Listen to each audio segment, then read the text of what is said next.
अलग अलग रिएक्शन। महिला आरक्षण बिल ऐतिहासिक है, नितिन गडकरी का बयान। उनकी ओर से कहा गया ये देश के इतिहास में क्रांतिकारी बिल है और प्रधानमंत्री मोदी पहुंच चुके हैं। ये लोकसभा की तस्वीरें इस वक्त आप देख रहे हैं। प्रधानमंत्री मोदी पहुंच चुके हैं और अब से कुछ ही देर में नारी शक्ति वंदन को बिल को लेकर प्रधानमंत्री मोदी बोलेंगे। संसद में नारी शक्ति का शंखनाद, और देखिए किस तरीके से नारेबाजी शुरू हो चुकी है। नारी शक्ति वंदन संशोधन बिल पेश हुआ और इस बीच प्रधानमंत्री नरेंद्र मोदी अब से कुछ ही देर में बोलेंगे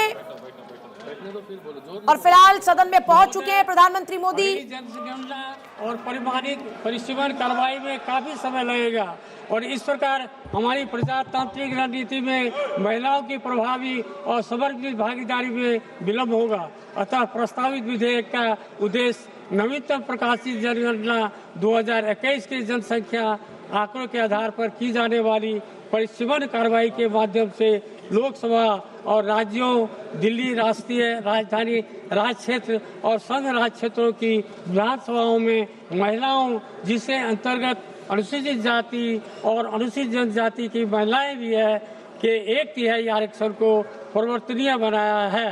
अतः महिलाओं के लिए स्थानों के आरक्षण का कार्यान्वयन लोकसभा और विधानसभाओं में स्थानों के आवंटन के पुनः समायोजन और परिसीमन आयोग द्वारा प्रादेशिक निर्वाचन क्षेत्रों की सीमाओं के पुनः निर्धारण की संवैधानिक स्कीम से संबद्ध है। वर्तमान में हमारी सरकार यहाँ लोकसभा में तथा विधानसभा में जितने सदस्य हैं उसका 50% बढ़ा करके महिलाओं के लिए जो आरक्षण का प्रावधान किया है। महोदय, प्रस्तावित विधेयक प्रादेशिक निर्वाचन क्षेत्र के परिसीमन को सुगम बनाएगा और लोकसभा और विधानसभाओं में महिलाओं के लिए स्थानों के आरक्षण को परिवर्तन में लाएगा। यह महिला सशक्तिकरण को भी बढ़ावा देगा और राष्ट्र निर्माण की प्रक्रिया में भाग लेने के लिए महिलाओं को अवसर प्रदान करेगा। इसके अतिरिक्त निर्णय लेने की प्रक्रिया में महिलाओं का बढ़ा हुआ प्रतिनिधित्व समावेशिता में अधिवृद्धि करेगा और विकसित भारत 2047 के लक्ष्यों को प्राप्त करने में सहायता करेगा।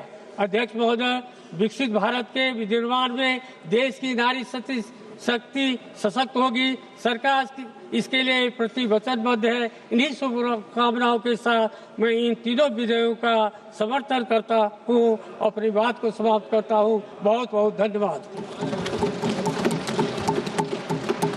माननीय प्रधानमंत्री नरेंद्र मोदी जी,